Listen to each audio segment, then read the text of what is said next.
Hello everyone, welcome back again to my YouTube channel. My name is Kevin Saili. Pada YouTube channel ini, teman-teman akan menemukan informasi menarik seputar cryptocurrency. So if you do like cryptocurrency, make sure kalian subscribe channel ini.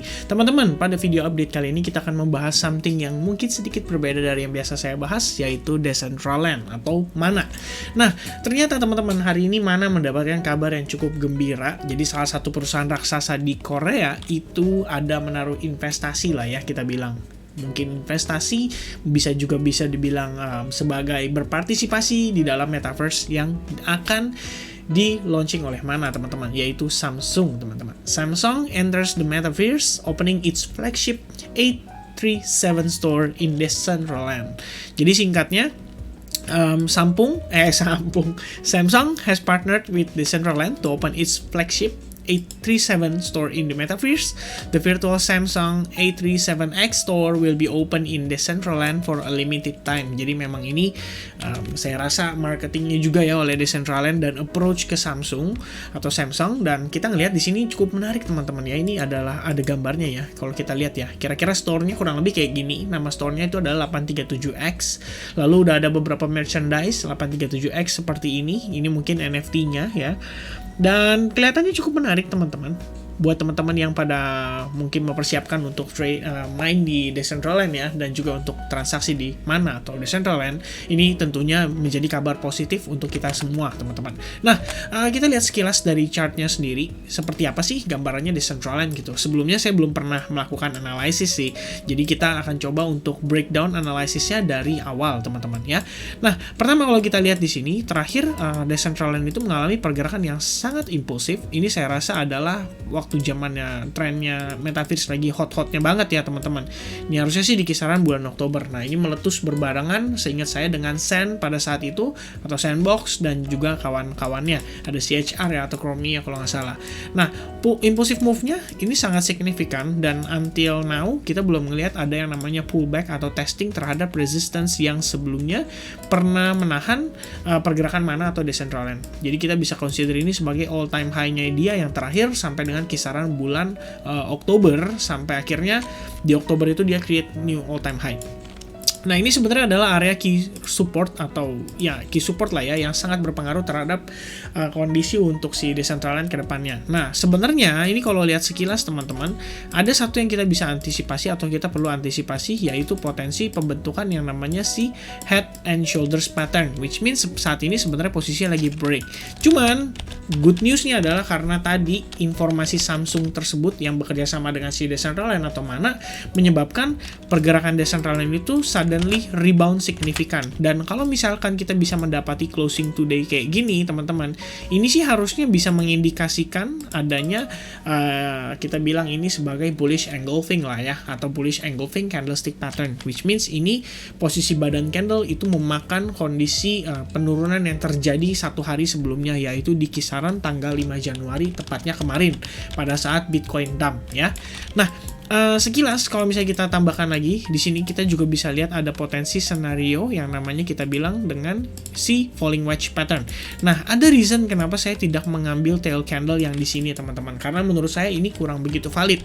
In the end, kita sama-sama perhatikan bahwa close candle-nya itu ada di kisaran area kurang lebih di $3.8 atau $3.87. Jadi saya rasa akan lebih valid kalau kita mengconsider ini sebagai falling wedge pattern ya. Kalau misalnya kita tarik dari bawah sih bisa juga, teman-teman. Mungkin teman-teman yang punya perspektif berbeda bisa juga melihat ini sebagai symmetrical triangle pattern, dan ini juga tentunya artinya kalau misalnya kita close candle kayak gini dalam 3 jam ke depan nih, teman-teman, maka kita akan melihat dia fake out atau false break lah singkatnya dari si trendline yang terbentuk di sini ya. Jadi sebenarnya ya overall kita ngelihat di sini cukup positif untuk pergerakannya si Decentraland atau Mana.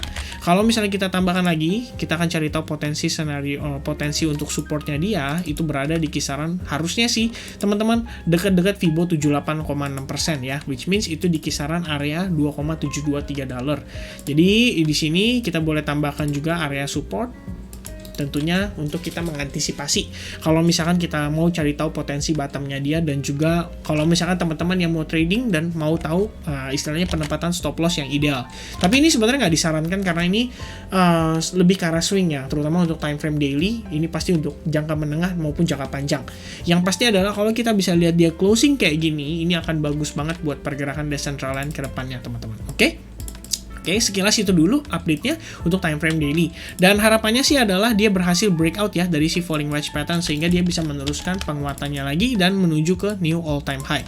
Overall, kalau kita bisa lihat teman-teman, Decentraland trennya itu udah uptrend, kelihatan banget, clear banget, dan harusnya sih kita nggak perlu ragu lagi Decentraland selama dia belum break dari istilahnya kisaran area $2,2, harusnya kita masih bisa lihat Decentraland itu punya momentum bullish kembali berlanjut terhadap si market price-nya ya. Oke, next kita akan lanjut ke time frame 4 jam. Nah, untuk time frame 4 jam, saya kelihatannya menemukan hal menarik teman-teman ya. Jadi kalau misalnya kita lihat di sini, ini sebenarnya adalah trend line yang mungkin tadi kita bisa gambarkan juga pada time frame daily, kira-kira di falling wedge-nya lah ya. Nah, untuk bagian bottom-nya sendiri, teman-teman bisa consider area ini ya. Ini sebagai potensi dari falling wedge pattern-nya sendiri. Ya, kurang lebih atau lebih kurang seperti itulah ya. Tapi saya rasa saya akan menggunakan area yang bawahnya teman-teman ya, karena kita perlu mencari tahu potensi dia punya support. Oke, pertama kita bisa gunakan yang namanya Fibo extension.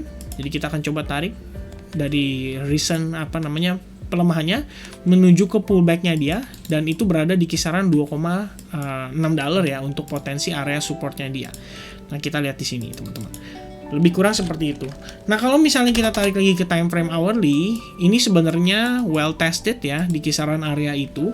Lalu kita lihat juga di sini, teman-teman bisa tambahkan garis atau potential area support sebelumnya, karena ini kelihatannya sempat membentuk kayak semacam range ya atau sideways ya.